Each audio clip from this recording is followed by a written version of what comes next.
क्या बात है दोस्त, रजाई की गर्माहट में बड़ा आनंद आ रहा है, बहुत मजा मिल रहा है। लेकिन सावधान हो जाओ, तुम रजाई में नहीं अपने विनाश के गोद में लेटे हो। अगर तुम इस वीडियो को भी लेटते हुए और आधी आंख खोलकर देख रहे हो ना, तो मुझे यह कहने में बिल्कुल भी संकोच नहीं होगा कि तुम एक जिंदा लाश की तरह जी रहे हो। बुरा लगा, लगना भी चाहिए दोस्त, क्योंकि मीठी बातों ने ही तुम्हें बर्बाद किया है। क्या बोल रहे हो, ठंड लग रही है? अरे शरीर को ठंड लग रही है, पर क्या जो तुमने सपने देखे थे उन सपनों की आग बुझ गई? जिस उम्र में तुम्हारा खून उबलना चाहिए उस उम्र में तो तुम रजाई में दुबक कर बैठे हो। धिक्कार है तुम्हारी ऐसी जवानी पर। देखो, प्रकृति का जो काम है, प्रकृति अपना काम कर रही है। सर्दी में ठंडी पड़ती है, गर्मी में गर्मी पड़ती है और बरसात में बारिश होती है, लेकिन तुम्हारा काम है तपना। तुम्हें क्या लगता है यह रजाई तुम्हें बचा रही है? नहीं, यह तुम्हें अपाहिज बना रही है। तुम बहाने बना रहे हो कि हाथ में बहुत ठंडी लग रही है, लिखा नहीं जा रहा है। जरा एक बार आंख बंद करो और अपने पिता के उन हाथों को याद करो जो इस कड़कती ठंड में अपने काम पर जाते हैं। अपनी माँ के उन हाथों को देखो जो इतनी ठंड में सुबह सुबह उठकर घर का सारा काम करती हैं, ठंडे पानी से बर्तन धोती हैं। क्या उनके हाथ नहीं ठिठुरते हैं? क्या उनको ठंडी नहीं लगती? पर उन्हें पता है कि अगर उन्होंने काम नहीं किया तो उनका बेटा गर्म रजाई में बैठकर अपने सपने नहीं बुन पाएगा। वो तेरे लिए ठंड सह रहे हैं और तू यहाँ रजाई में घुसकर मोटिवेशन ढूंढ रहा है।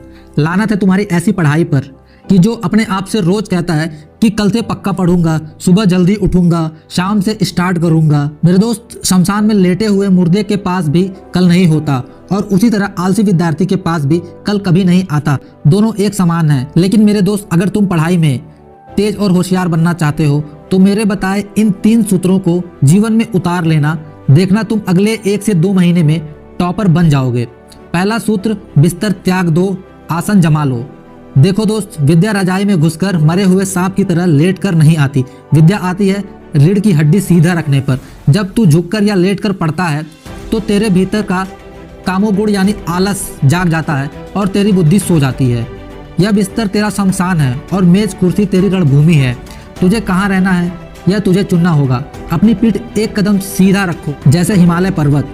और दूसरा सूत्र यह है कि कंफर्ट जोन से बाहर निकलो।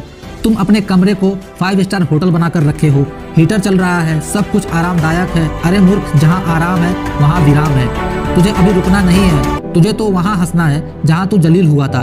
हीटर बंद करो, थोड़ी खिड़की खोलो, आने दो उस बर्फीली हवा को। जब वो ठंडी हवा तेरे गालों को छुएगी तब तेरा दिमाग जागृत होगा, तब तेरा दिमाग जागेगा।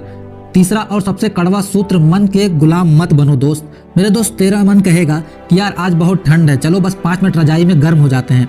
लेकिन मेरे दोस्त, रजाई में जैसे ही तुम जाओगे तुम्हें नींद आ जाएगी। और यह मन तुम्हारा सगा नहीं है, यह मन तुम्हारे काल की तरह है।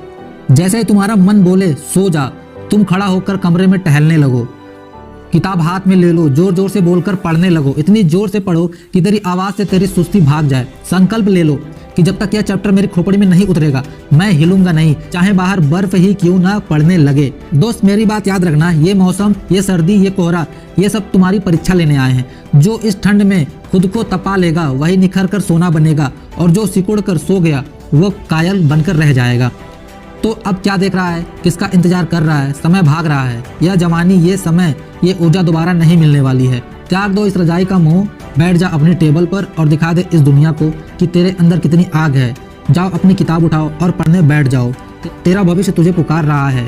राधे राधे, जय हिंद।